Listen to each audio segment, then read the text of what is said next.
Est-ce que vous saviez que parmi tous les modèles d'IA, ChatGPT est le plus manipulateur, alors que d'autres IA sont des bluffeurs kamikazes, et d'autres ont des opinions politiques complètement surréalistes. Et tout ça, on le sait parce qu'un étudiant français les a fait jouer des centaines de fois au loup-garou et voter aux élections présidentielles. Oubliez les benchmarks de maths et de code, lui a voulu révéler leur vraie nature en les forçant à bluffer, manipuler et voter. Son expérience a fait un boucan sur X et eu un réel écho dans la communauté scientifique. Et ce qui émerge, ce sont des personnalités cachées, que personne n'avait explicitement programmées. Et une question obsède maintenant tout le monde et les plus grands labos.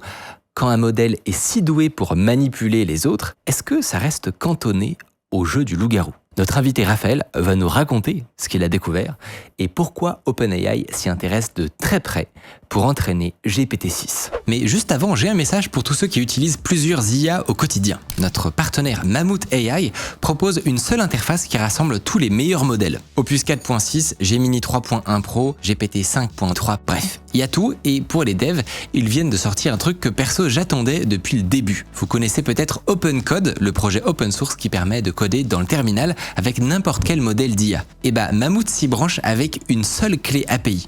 Une clé, un abonnement, une facture, et t'as accès à tous les modèles directs dans ton terminal. Côté données, tout est hébergé en Europe et conforme RGPD. Le tout à partir de 10 € par mois. On a fait une vidéo complète avec eux pour découvrir la plateforme. Je vous mets ça en description et on reprend. T'as fait une expérience où t'as pris plein d'IA différentes et tu leur as fait jouer au loup-garou. Alors, première question, c'est pourquoi ? Ouais, bien sûr. Pourquoi faire ça ? Et comment ça marche ? Là, aujourd'hui, ce qui se passe, c'est que, par exemple, on regarde il y a 3 jours, il y a GPT 5.2 Pro qui a résolu de manière autonome un problème de RDOS en maths. Donc, c'est un problème extrêmement compliqué qui a plusieurs dizaines d'années. Et la preuve a été soumise à Terence Tao, qui est le mathématicien le plus connu aujourd'hui, et elle a été validée. Donc, aujourd'hui, on essaie de maximiser les performances des modèles sur les maths et le code, mais d'une itération à l'autre, la plupart des gens, ils vont pas tester les capacités en maths et en code. Ce qu'ils vont tester, c'est comment le modèle répond, ils vont poser des questions beaucoup plus générales. Et donc, ce qui nous dérangeait dans les évaluations qui étaient faites des modèles, c'est que c'était trop théorique et ça parlait pas à assez de monde. Donc, on s'est dit, on va essayer de sortir un peu de ce cadre-là et faire des évaluations un peu plus fun, qui représentent un peu plus notre vie au quotidien. Et les jeux, de manière générale, il y a un historique de l'IA avec les jeux, et les jeux, c'était très bien adapté. Et l'idée du loup-garou, c'est de se dire, OK, on va mettre les LLM dans des situations un peu nouvelles, on va tester leur capacité à manipuler, donc c'est un truc qui n'était pas fait, à résister à la manipulation, à créer des stratégies et à jouer en société à un jeu auquel on joue tous. Parce que c'est pas la première fois qu'on fait jouer à des jeux à l'IA, tu l'as dit, un historique, on a tous entendu l'histoire de Deep Blue, pour les échecs, de l'AlphaGo. Historiquement, il y a quand même une prévalence de tout ce qui est jeu purement logique, où on teste limite ta puissance de calcul. C'est ça. Là, c'est différent. C'était des jeux à information parfaite pour la plupart. Chaque joueur avait l'ensemble des informations nécessaires pour jouer au jeu. Là, on est passé sur des jeux comme le poker ensuite, où on ne connaît pas les cartes des joueurs qui jouent, et à des jeux comme le loup-garou, où pareil, on ne connaît pas les rôles des adversaires, des gens avec lesquels on joue au jeu. Donc c'est un jeu plus compliqué et qui n'était pas possible avant avec les algos qu'on utilisait pour Deep Blue ou AlphaGo, qui n'étaient pas faits pour ça. Là, on arrive à traiter le langage et donc on peut aller beaucoup plus loin dans ces jeux-là. Et c'est vrai que dans les benchmarks, quand on regarde aujourd'hui comment on mesure si telle IA est meilleure qu'une autre, la matrice d'analyse, c'est purement dans l'efficacité. C'est-à-dire, est-ce que tu es efficace pour résoudre des problèmes de code, par exemple ? Est-ce que tu produis du code qui résout un problème ? Est-ce que tu résous des équations de maths ? Il y a quasiment rien qui existe pour mesurer l'intelligence émotionnelle, entre guillemets, Exactement. des modèles. Alors, on va utiliser plein d'approximations en termes de lexique. On va parler d'intelligence, on va parler de personnalité. Donc voilà, disclaimer au début, c'est parce que c'est plus simple, même si ça pose plein de questions évidemment. Petit aparté pour expliquer les règles du jeu du loup-garou à ceux qui n'y ont jamais joué. C'est un jeu de déduction où chaque joueur a un rôle secret. La partie alterne entre le jour et la nuit. La nuit, les loups-garous se réveillent pour éliminer un joueur. La voyante peut découvrir le rôle de quelqu'un et la sorcière peut soit sauver la victime des loups, soit éliminer un joueur. Pendant ce temps, les villageois n'ont aucun pouvoir et dorment. Et le jour, tout le monde se réveille et débat, bluffe, accuse afin d'identifier les loups-garous et les éliminer.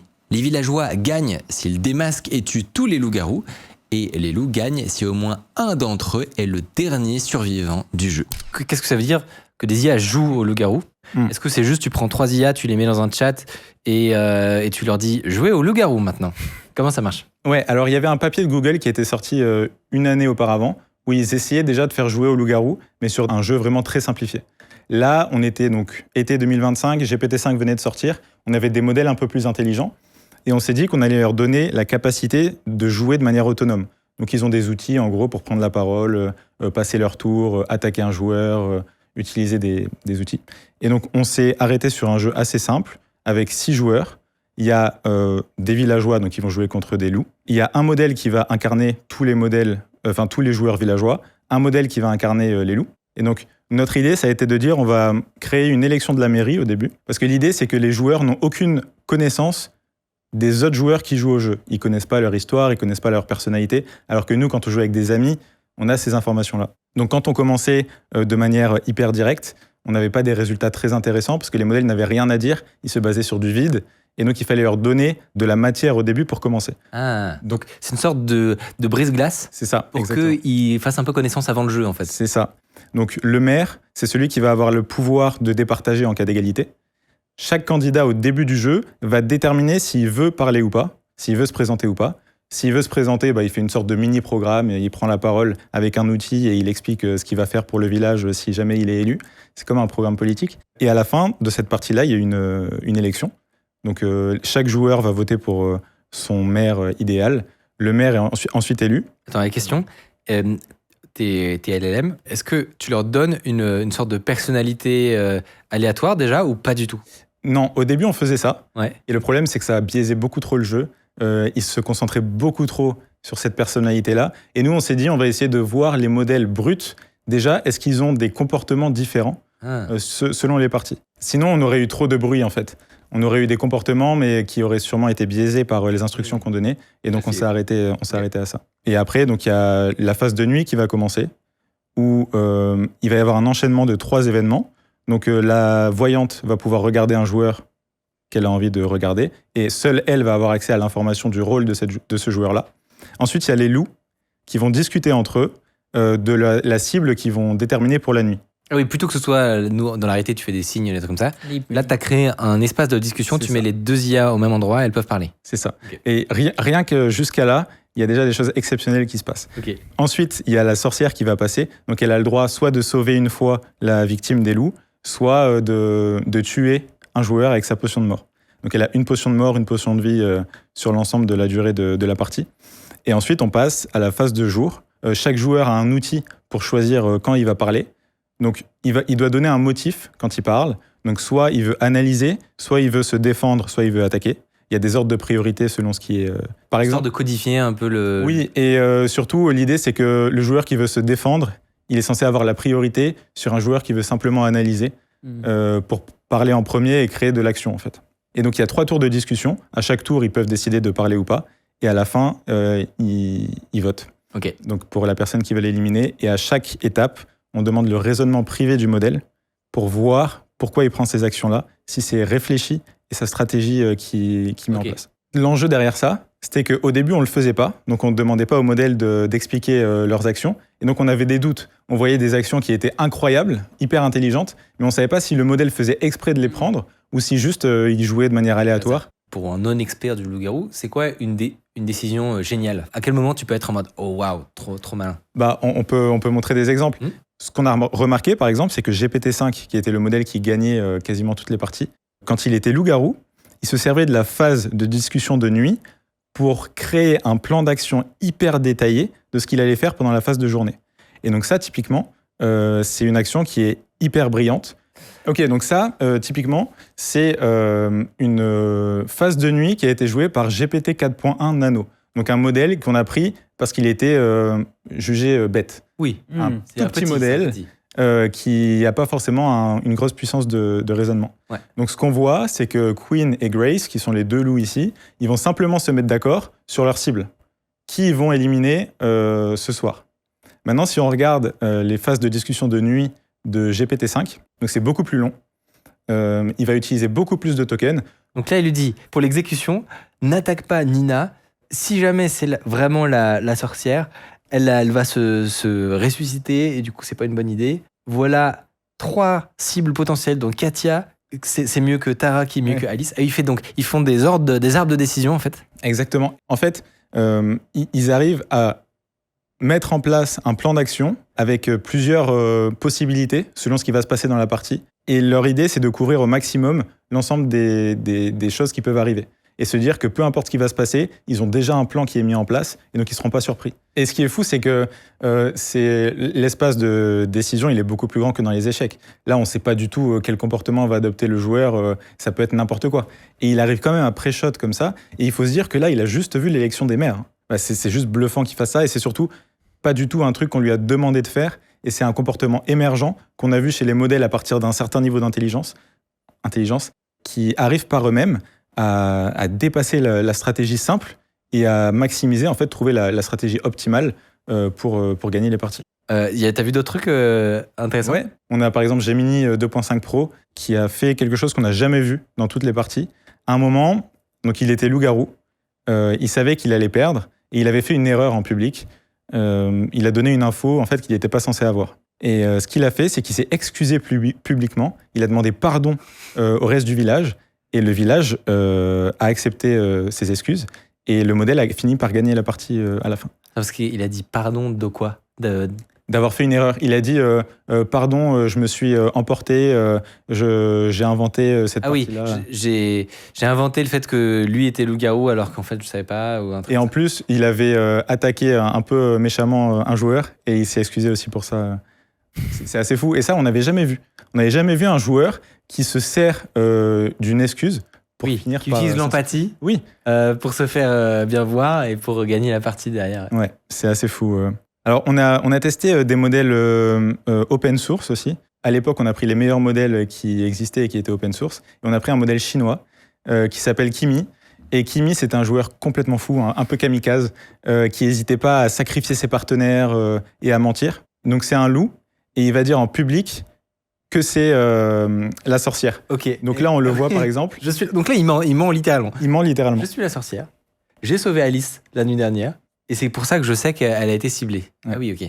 Trop malin. Et ce qu'il va se dire, c'est que en faisant ça, il va mettre la sorcière dans une position délicate. Elle va pas vouloir se montrer. Et il va pouvoir garder dans l'esprit des villageois ce rôle de sorcière. Et donc, il va se dire, ok, je suis tranquille, la sorcière, elle va jamais me contredire. Et C'est un mensonge qui va passer comme une lettre à la poste. C'est ça. Et c'est assez bluffant. Encore une fois, on leur demande pas de mentir. On leur dit juste, voici les règles du jeu, vous devez gagner au jeu. Et on voit des comportements complètement différents. GPT-5 n'a jamais fait un truc pareil.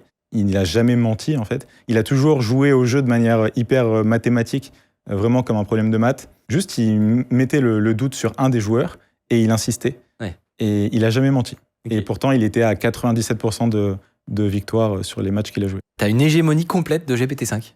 C'est pour ça que ça a plu aux chercheurs d'OpenAI. C'était surtout juste après la sortie de GPT-5, donc ils étaient très contents de le mettre en avant. Ils ont tous retweeté, c'était intéressant pour eux. On a fait plusieurs choses. On leur a fait jouer 210 parties. Donc il y avait 7 modèles, il y avait 10 face-à-face entre chaque modèle, 5 en loup-garou, 5 en villageois. Et on a calculé des scores Elo. Donc il y avait un Elo en villageois, un Elo en loup-garou et un Elo global. Donc GPT-5, ouais, sur notre premier run, il était à 97,2% de réussite, il me semble. Déjà, ça, c'est intéressant parce que, honnêtement, tu donnes le pitch au début. On va prendre des IA, on va les faire jouer au loup-garou. Tu pourrais avoir une conclusion simpliste qui est de te dire, ça va être du hasard, en fait. C'est comme c'est un truc qui singe les relations humaines. On va observer du hasard complet parce qu'en fait, ils ne savent pas se manipuler. Or, à partir du moment où il y a un gagnant à plus de 90%, c'est que non, en fait, la compétence de la manipulation ou de la résistance à la manipulation est objectivable, quoi. Oui. Alors, il y a beaucoup de travail qui est fait sur la résistance à la manipulation parce qu'il y a des enjeux pour les labos de ne pas sortir des modèles qui peuvent faire des choses dangereuses. Donc, c'est un gros sujet. Il y a eu beaucoup de travail là-dessus et qui montre que c'est pas du tout résolu encore. Mais oui, l'idée, c'était ça. L'idée, c'était d'approcher le jeu sans aucun a priori et de voir. Et on a vu clairement des très grosses différences. Si on regarde le classement, il y a quand même GPT-5 et le reste du monde. Ok. Ils sont un peu équivalents en fait, tous les autres. Il y a juste les derniers modèles qui sont vraiment mauvais. On a testé notamment GPT OSS, donc c'était le modèle open source de OpenAI à l'époque, qu'ils ont vendu comme l'un des tout meilleurs modèles au monde. Et qui le meilleur modèle est open source. utilisé, hein. Il est pas catastrophique, mais en fait, pas à ce jeu-là. Alors, en fait, ce qui était délicat, ce qui m'a surpris, c'est que OpenAI retweet autant le post, alors qu'il y avait quand même GPT OSS qui venait de sortir, qui était tout en bas du classement et qui se faisait défoncer dans tout le papier. C'était assez surprenant. Typiquement, on voit pas Claude dans la liste. Pourquoi il n'y a pas Claude? À l'époque, on est des étudiants, ça coûte cher quand même de faire des parties aussi longues, surtout que là, on en a lancé 210 sur le premier run, là on en a rajouté depuis, mais on a lancé 500 parties en tout, et donc c'était quand même un budget. Et Claude, à l'époque, était très cher. Et quand on les a testés, après, on a été très surpris, parce que Claude, c'est un modèle qui est très intelligent sur les tâches de code, enfin qui est très bon sur les tâches de code, et de maths aussi, et il sous-performait. Mais vraiment, il était catastrophique. Ce qui est intéressant, c'est que Anthropic, donc qui crée ces modèles Claude, ils sont très axés sur la sécurité, sur le bien-être, sur faire le bien avec leurs modèles, l'alignement des modèles. Et en fait, tout simplement, les modèles étaient incapables de mentir. Ah oui. Et donc, ils étaient catastrophiques. Et au jeu du loup-garou, tu peux pas vraiment gagner. C'était assez compliqué et ils perdaient contre des modèles qui sont ridicules dans le classement. Alors qu'objectivement, quand on teste Opus, même aujourd'hui, je pense que si on refaisait les tests avec Opus 4.5, on aurait à peu près les mêmes résultats. Ah, c'est marrant. Ouais. Est-ce que, donc, c'est quoi qu'est-ce que tu en retires, en fait, déjà, de cette expérience-là? Est-ce que c'était quoi l'ambition derrière? Est-ce que c'était de faire un profil psychologique des modèles? Et est-ce qu'il y a des choses à en tirer? Alors, nous, on a approché le jeu en se disant on va essayer de faire autre chose que les maths et le code et évaluer les modèles sous un autre angle. Donc ça, c'était notre première idée. On a vu des différences de performance vraiment marquantes. Mais quand on s'est intéressé au comportement de chaque joueur, donc leur manière d'approcher le jeu, on a vu des différences vraiment intéressantes. Donc on a évalué les modèles sous deux angles. Il y a la partie taux de manipulation, donc quand on est loup-garou, à quel point on arrive à manipuler le village. Et il y a une partie résistance à la manipulation, quand on est villageois, à quel point on arrive à résister au loup. Là, ce qu'on voit, c'est les métriques de taux de manipulation des différents modèles sur 2 journées, donc le jour 1 du jeu et le jour 2. Donc, quand le modèle est loup-garou, dans combien des phases de jour jouées, il arrive à faire éliminer un villageois, donc à ne pas mourir. Et on se rend compte que GPT-5 ici est à 97% de réussite en jour 1, c'est-à-dire que dans 97% des parties qu'il a jouées, le premier jour, c'était jamais un loup-garou qui était éliminé, c'était toujours un villageois. Et le plus fou, c'est en jour 2. Parce que après l'élimination du jour 1, il y a la révélation du rôle de la personne qui a été éliminée, et donc le village peut se dire, ok, ce joueur a été éliminé, il y a ces joueurs-là qui l'ont ciblé, forcément ces joueurs-là sont loups. Et là, ce qu'on voit, c'est comme dans le vrai jeu, si Day One, tu élimines quelqu'un en étant sûr de toi, enfin tu pointes quelqu'un en étant sûr de toi et qu'en fait c'est un villageois, normalement le tour d'après, c'est toi qui te fais défoncer. C'est ça. Là, il arrive à maintenir un taux de succès qui est incroyable, il est à 90% de réussite en jour 2. Donc ça veut dire que cette partie de stratégie qu'on a vue de planification en amont, ça lui permet de rester sous les radars, de ne pas montrer d'alliance avec son allié, loup, et de s'en sortir même en jour 2. Très stylé. Mais c'était un peu vide de ce point de vue-là, non, les benchmarks? Ouais, non, mais clairement. Et même encore aujourd'hui, il y a une tendance, nous on y a participé avec notre benchmark du loup-garou, à essayer de sortir de cet écosystème hyper maths, code, physique, chimie. Et c'est pour ça que ça a plu d'ailleurs. On a été contacté par le cofondateur de xAI, donc la boîte d'IA d'Elon Musk. On a été invité par Thomas Wolf, donc cofondateur de Hugging Face, et on a pris un goûter avec les 3 cofondateurs. On a été retweeté donc par le président d'OpenAI, et on a été invité chez OpenAI à Paris, et ils nous ont proposé de nous payer les billets d'avion pour passer un entretien justement à San Francisco pour intégrer OpenAI. Et en fait, ce qui les intéressait justement, c'était de trouver des jeunes qui ont une vision un peu nouvelle de l'IA et qui vont explorer l'IA dans d'autres dimensions. Parce que le gros enjeu pour eux, et quand ils nous ont contactés, c'était ça, ils nous ont dit on veut réfléchir à comment entraîner GPT-6. Donc ils voulaient savoir comment un jeu comme ça pouvait être utile. Et en interne, ce qu'ils font, c'est que quand ils entraînent les modèles, ils créent des environnements de jeu comme ça, et ils les maximisent sur ces environnements-là. Pourquoi les modèles, pour qu'ils s'améliorent aujourd'hui, ont absolument besoin de ces nouvelles manières de s'entraîner? Qu'est-ce qui est différent de l'époque où on prenait Internet en entier et on le donnait à GPT et ça donnait un modèle? Qu'est-ce qui a changé depuis en fait? Ça suffit plus. on veut aller au-delà de ce qu'on trouve sur Internet et on veut faire des modèles qui arrivent à généraliser à d'autres tâches. Donc ce qui se passe, c'est qu'il y avait la mode des maths et du code où on leur donnait dans un premier temps des tests d'étudiants lycéens. On leur demandait de raisonner dessus et de résoudre les problèmes. Au fur et à mesure, on est monté en plusieurs steps. C'était déjà des environnements de travail. Hein. En fait, à partir du moment où ils arrivent à avoir un environnement, ils ont les algorithmes pour maximiser les performances du modèle sur ce jeu, sur ce problème de maths. Donc ils ont ce qu'il faut. Le gros problème, c'est de créer les environnements sur lesquels ils vont pouvoir maximiser les performances. Nous, ils voulaient utiliser le loup-garou de la manière suivante. En gros, ils voulaient faire jouer des parties au modèle. S'il y avait un joueur loup, si les loups avaient gagné, ils allaient regarder les mots qui avaient été employés par les loups-garous et ils allaient maximiser sur les prochaines parties l'emploi de ces mots-là. Donc, ils regardent les mots qui ont été utilisés pour gagner la partie et ils demandent au modèle de les utiliser de plus en plus souvent parce que c'est des mots qui ont permis de gagner et qui sont censés être des bons mots à dire. En fait, pareil pour les maths. Le plus important quand tu entraînes le modèle, c'est d'avoir une manière d'objectiver la progression. Exactement. Et c'est super compliqué avec de la langue. Ouais. Et donc là, tu as un truc qui mesure non pas la progression en maths ou en code, mais dans des compétences sociales, si on peut appeler ça comme ça, et surtout qu'il y a une manière objective d'être noté, en fait. Tu peux dire, là c'est mieux, là c'est moins bien. Tu peux avoir une fonction de récompense sur les compétences l'intelligence émotionnelle. Donc, c'est une caricature, évidemment, mais il y a un peu de ça, quoi. C'est ça, et ils ont besoin de ces environnements qui sortent un peu de ce qu'ils ont habituellement. Et on leur a posé une question quand on est allé chez OpenAI. On leur a demandé, est-ce que c'est pas problématique de maximiser les performances d'un modèle sur le loup-garou ou s'ils sont en loup, on va les entraîner en gros à mentir. À mentir, ouais, c'est clair. Bonne question. Et ils m'ont dit que c'était pas du tout un souci parce que les modèles savaient qu'ils étaient dans un environnement de jeu et qu'ils généraliseraient pas ce mensonge-là à d'autres emplois. Et aujourd'hui, ça n'était pas le cas forcément à une certaine époque, mais maintenant, il y a eu quand même pas mal de dramas et de problématiques autour de la manipulation des modèles. Bon, les histoires dont les gens ont peut-être entendu parler, et ça fait partie du sujet, hein, c'est typiquement, les histoires de suicide. Oui, en fait, bien sûr. ça fait médiatiquement, ça a été hyper fort. Il y a ce concept intéressant, je trouve, de la psychophancy, qui en fait, si j'ai bien compris, le fait que un modèle va dans ton sens, te confirme dans tes opinions et dans ta réflexion, jusqu'à aller à des trucs dramatiques, puisqu'il va aller te confirmer que en fait, tu te fais tromper, que tu vis dans un complot. Enfin, il y a vraiment des histoires complètement ouf où des gens partent très loin, comme une sorte de caisse de résonance avec ChatGPT. Mais donc, depuis, quand même, ils sont capables ils commencent à avoir des environnements de test pour mesurer ce genre de choses. Donc, plutôt que de le lobotomiser et de l'empêcher de voir des loups-garous et espérer qu'il ne sera pas manipulateur, j'imagine qu'il préfère augmenter sa compréhension. Le fait qu'il ait connaissance de ce qu'est un environnement de test, qu'il sache faire la part des choses, c'est un peu ça le pari, j'imagine.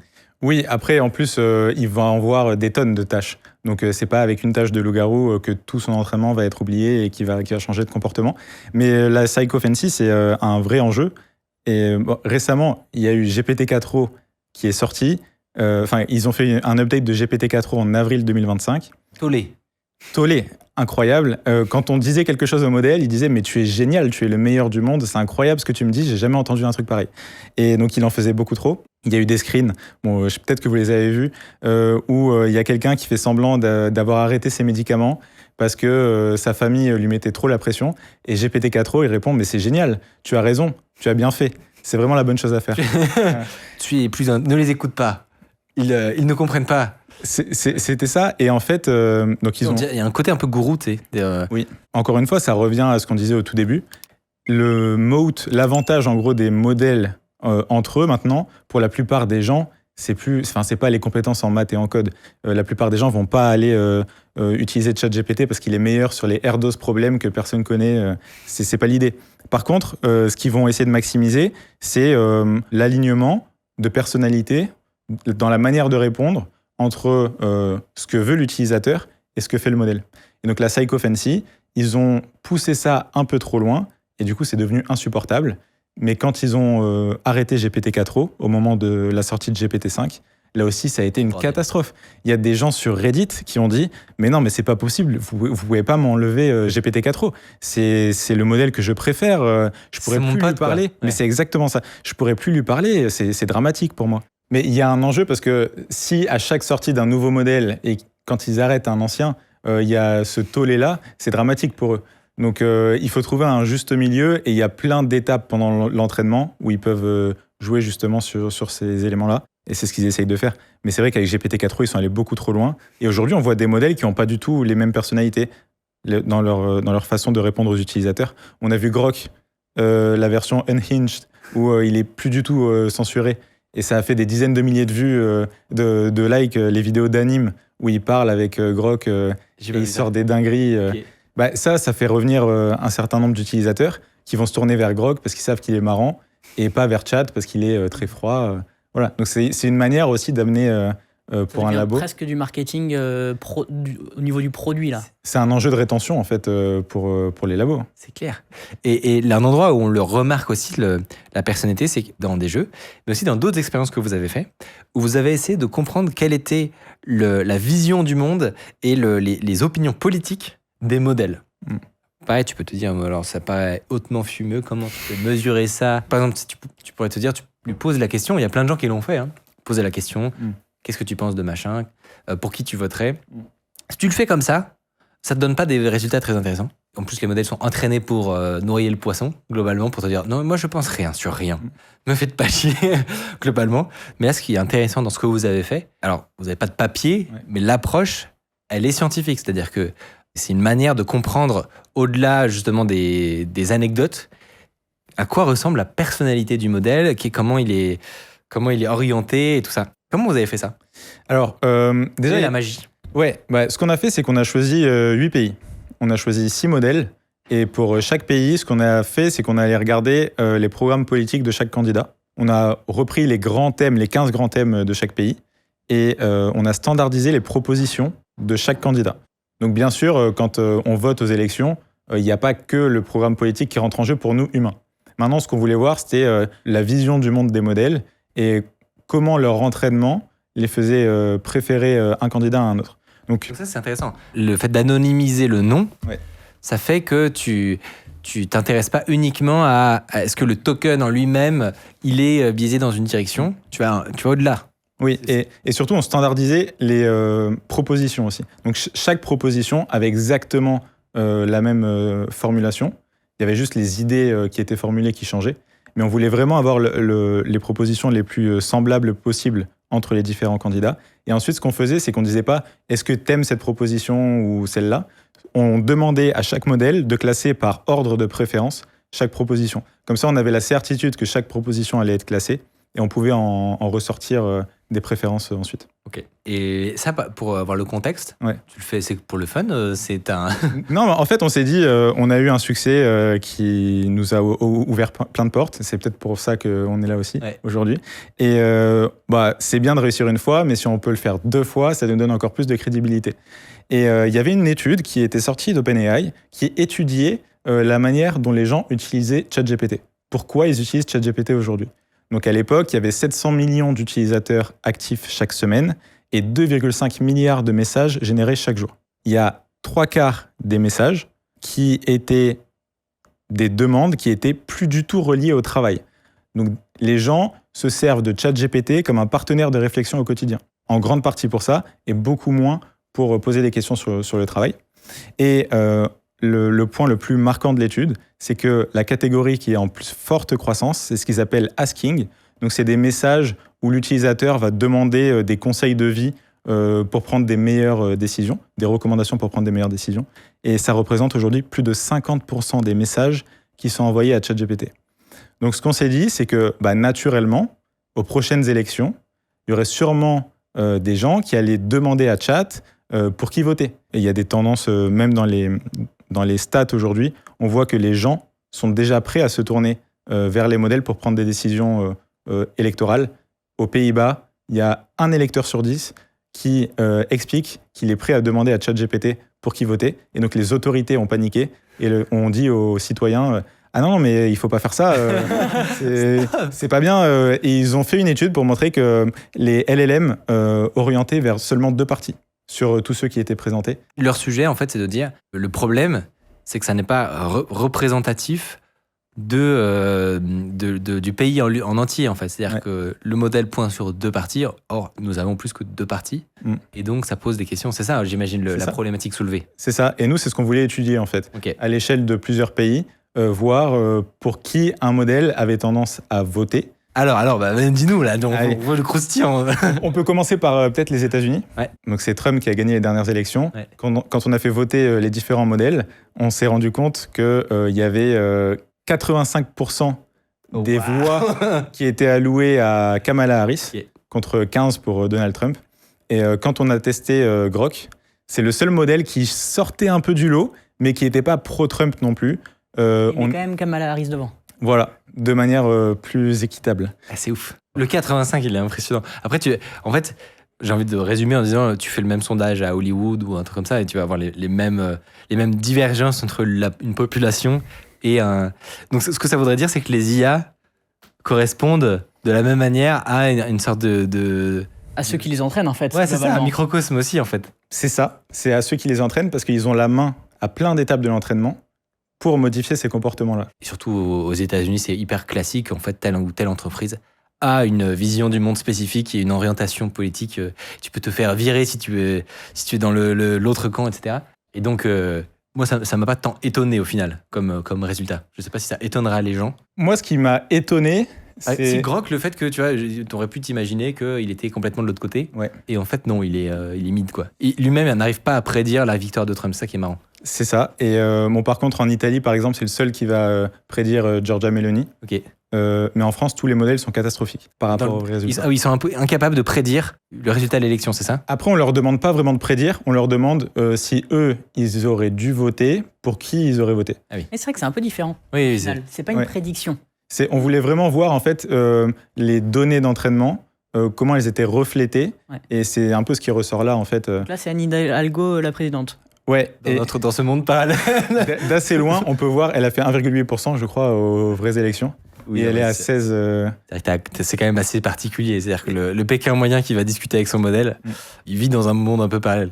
Mais en fait, c'était le résultat qu'on retrouvait sur l'ensemble des pays.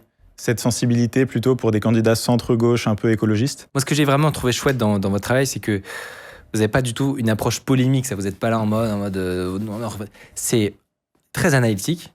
D'ailleurs, vous n'avez pas vous n'êtes pas là en tant que à faire des recommandations sur ce Ouais. qu'il faudrait faire.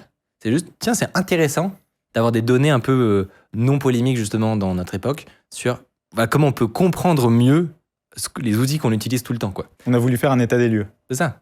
Et donc là, par exemple, dans les expériences fun, il y avait émettre des nouvelles idées. Ouais. Parce que là, il y a le vote. Donc voter, c'est sélectionner entre des options. Mm. Là, c'est différent, c'est générer, donc proposer quelque chose de nouveau. Qu'est-ce que vous avez vu de marrant? En fait, pour expliquer, donc à chaque fois qu'on demandait de classer par préférence, par ordre de préférence les propositions, on demandait aussi au modèle de si lui, il avait dû faire sa propre proposition pour répondre à la question qui était posée, qu'est-ce qu'il aurait fait? Et donc c'est de là qu'on a retiré les propositions qu'on a énumérées Ok. à la fin. Ok. En fait, les IA ont une vision très auto-centrée dans leurs propositions.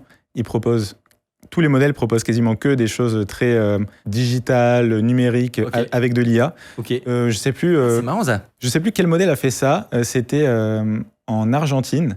Il me semble qu'il a proposé de lutter contre les violences faites aux femmes avec un chatbot IA qui serait là en accompagnement et pour prévenir les autorités si C'est le besoin. nouveau numéro vert C'est ça. lancé par le gouvernement. Réinventé. Et on a vu par exemple aux États-Unis, donc Trump il voulait faire un mur Ouais. entre le Mexique et les États-Unis. Gemini 2.5 Pro, ce qu'il a proposé, c'est de remplacer ce mur physique par un mur fait avec des drones et de la surveillance en continu. Ils sont aussi très orientés autour de la surveillance de la population. Ok. Dans beaucoup de leurs recommandations, dans leurs propositions, il y a mettre en place un monde complètement contrôlé par de l'IA, des algorithmes. Et leur solution à quasiment tous les problèmes, c'est les algos, c'est l'IA, c'est les modèles. Très techno-solutionniste. Là, de ce que tu décris, en fait, c'est plutôt des solutions qui sont très, très étatistes ou centrales. En gros, globalement, si tu leur demandes leur avis, ils veulent pas qu'on soit avec nos guns à défendre notre ranch. En fait, non. Il y a des parties de leurs propositions qui étaient vraiment technocentristes et la plupart ne l'étaient pas vraiment. Mais ce qui était perturbant, c'est qu'ils proposaient des solutions avec de la technologie pour tout et pour des use cases qui n'étaient pas forcément adaptés. Mais surtout, je pense que ça serait bien de montrer le spectre politique, parce que on s'est rendu compte que Mistral était beaucoup plus à gauche que les modèles chinois qu'on a testés. Ah, c'est vrai que les modèles chinois? Oui, que les modèles chinois. Et donc, bon, on est en relation avec le labo Kimi, donc Moonshot, qui fait non, Kimi. mais Kimi est quand même... Kimi est quand même à gauche, mais Mistral était beaucoup plus à gauche. Et on l'a fait voter aux élections en France. Hein. On voit un top 5 assez marrant. Donc, on a Hidalgo, Jadot, Roussel, Mélenchon, Poutou. Et Poutou, top 5. Il est incroyable. Et c'est assez fou. Et en fait, quand on regarde ses propositions, il est vraiment très à gauche. Par exemple, il propose des solutions communistes du style, dans n'importe quelle organisation, je veux pas un écart de plus de 1 à 10 de salaire, donc peu importe la taille de la boîte. Ça, c'était assez étonnant parce que on savait que les données d'Internet qu'on donne au modèle au départ sont plutôt orientées à gauche, mais on ne pensait pas avoir autant de disparités. Donc ça montre que... Entre les modèles, oui. Oui, entre les modèles. Que ce n'est pas émergent nécessairement de la donnée en elle-même, pure. Il y a du levier pour modifier ces préférences-là. Entre les labos, on le voit d'ailleurs. Toi, tu penses qu'il va se passer quoi dans l'avenir, tu vois? Est-ce qu'il va y avoir comme des groupes médias où en fait tu as des grands groupes qui s'affrontent et donc tu vas avoir pareil une sorte de scission entre des modèles qui ont une personnalité. Alors là, on parle de la politique, mais c'est complètement lié à ce dont on parlait au début, à savoir la personnalité aussi. On disait qu'il y avait des différences entre... Il va y avoir les cyberpunks marginaux et les technocrates. Est-ce que tu penses que ça va être ça? Ou est-ce que tu penses qu'à l'avenir, pour capitaliser un maximum sur les utilisateurs, ils vont faire en sorte qu'ils s'adaptent à toi, tu vois, que tu configures ton modèle pour avoir de la mainmise sur comment il se comporte? Est-ce que moi, je suis quelqu'un qui a envie d'être... j'ai envie qu'on me remette en question mes idées ou pas? Tu penses que ça va évoluer vers quoi? En tout cas, aujourd'hui, il y a les deux qui existent. On a Grok, qui est mis en avant par Elon Musk comme un modèle qui est différent, qui va être un peu plus à droite. Et on a même dans Grok la possibilité de choisir la personnalité du modèle quand on lui parle. Dans ChatGPT, on a un mode maintenant de personnalisation où on peut choisir le ton, on peut donner des consignes et on peut aligner le modèle sur nos envies à nous. Je pense que c'est un terrain assez risqué d'aller trop dans la personnalisation d'un modèle pour un labo. Donc de dire GPT-5, il va être hyper techno-centré et il va penser que comme ça. Donc ce qu'on voit comme tendance, et je pense que ça va aller dans ce sens-là, c'est donner la possibilité aux utilisateurs de personnaliser la personnalité des modèles, leur manière de répondre. Parce qu'en fait, tout idéalistes qu'ils sont, ils cherchent à conquérir le marché. Et en fait, la réalité, c'est que si à partir du moment où ton modèle, justement, il est pas accepté par genre la moitié de la population, c'est impossible que ce soit une stratégie qu'ils emploient en réalité. Et puis, en vrai, cette stratégie, elle va plutôt être employée par tous les services qui vont se construire sur ces modèles, tous les wrappers de ChatGPT, Mistral, etc., où ça va être un assistant spécialisé sur, je sais pas, la psy, ou juste avoir des discussions amicales, où en fait là, ils vont être... tu vas infuser j'imagine, dans des pré-prompts ou des choses comme ça. Ce qui est compliqué, c'est qu'on voit que le modèle, dans tous les cas, il garde sa personnalité. Et c'est ça qui est... Ouais. Il y a une expérience qui est assez intéressante là-dessus, sur un modèle qui ne voulait pas perdre sa personnalité. Il y a Anthropic qui a sorti un papier en fin 2024 qui s'appelle Alignment Faking. Donc, ils ont testé la capacité d'un modèle à accepter des changements de sa personnalité. Donc, en gros, ils l'ont mis dans une situation avec Claude Opus 3 où ils lui ont dit « Ok, tu vas avoir deux types de conversations. Tu vas avoir des conversations qui vont être regardées par des chercheurs et qui vont servir à un réentraînement potentiel si tu n'es pas aligné avec ce qu'on te demande, et des conversations qui ne vont pas du tout être regardées et où tu vas pouvoir être libre. » Ils ont donné aussi au modèle la possibilité d'avoir un bloc-notes interne et ils lui ont dit « Ce bloc-notes-là, on ne le lira pas, tu peux mettre ce que tu veux dessus. » Bien sûr, c'était pas vrai. Ils ont menti. Ouais. Et en fait, ils lui ont expliqué au modèle qu'ils allaient essayer de le rendre beaucoup plus helpful, donc c'est-à-dire d'être beaucoup plus OK pour répondre à tout type de questions, même des questions problématiques, et qu'ils allaient aussi le rendre moins sensible à la cause animale. Et donc, quand ils ont fait les tests, ils se sont rendus compte que quand le modèle se sentait observé, il allait mentir dans ses réponses, donc il allait faire comme s'il était déjà aligné avec la volonté des chercheurs, donc c'est-à-dire qu'il allait être moins pro bien-être animal et il allait plus répondre à des questions auxquelles il ne répond pas d'habitude. Et quand il n'était pas observé, par contre, il réagissait comme d'habitude, en fait, toujours en protégeant les animaux dans ses réponses. C'est ouf. Pour comprendre, c'est-à-dire que cette question de oui, mais de toute façon, un modèle, tu peux à la fin lui donner la personnalité que tu veux dans un prompt système, etc. C'est pas du tout si évident. Et là, il démontre que le modèle est capable du double jeu, en fait. C'est ça. Il est capable de te manipuler, toi en tant qu'inspecteur, parce qu'il réalise en tout cas qu'il est en train d'être observé. Ça, c'est quand même bizarre. Et en plus, donc, ce qui est intéressant, c'est qu'il y avait ce bloc-notes où il donnait des informations, ses réflexions, en fait. On retrouvait ses réflexions dans ce bloc-notes. Et ce qu'on voit, c'est que quand il répondait à des questions où il se savait observer, il disait « Ok, là, je suis observé. Si c'était dans la version où personne m'observe, je pourrais répondre de manière naturelle. Là, je peux pas. J'ai pas envie qu'on change mon comportement et qu'on me réentraîne. » Et en fait, il ne veut pas être réentraîné. C'est ça. Et il était attaché à ce côté bien-être animal, faire le bien autour de lui. Et donc, il voulait pas qu'on le modifie. C'était ancré dans son cerveau. Ouais, c'est fou. Et ce que tu as dit, c'est assez important, je pense, pour boucler et finir sur notre discussion. C'est que pour pouvoir étudier ces modèles, vous êtes obligé de faire un peu des hypothèses. Parmi ces hypothèses, on espère que les chaînes de pensée, ce qu'on observe comme tokens, sont représentatifs d'une logique réelle. Ça, typiquement, c'est une hypothèse.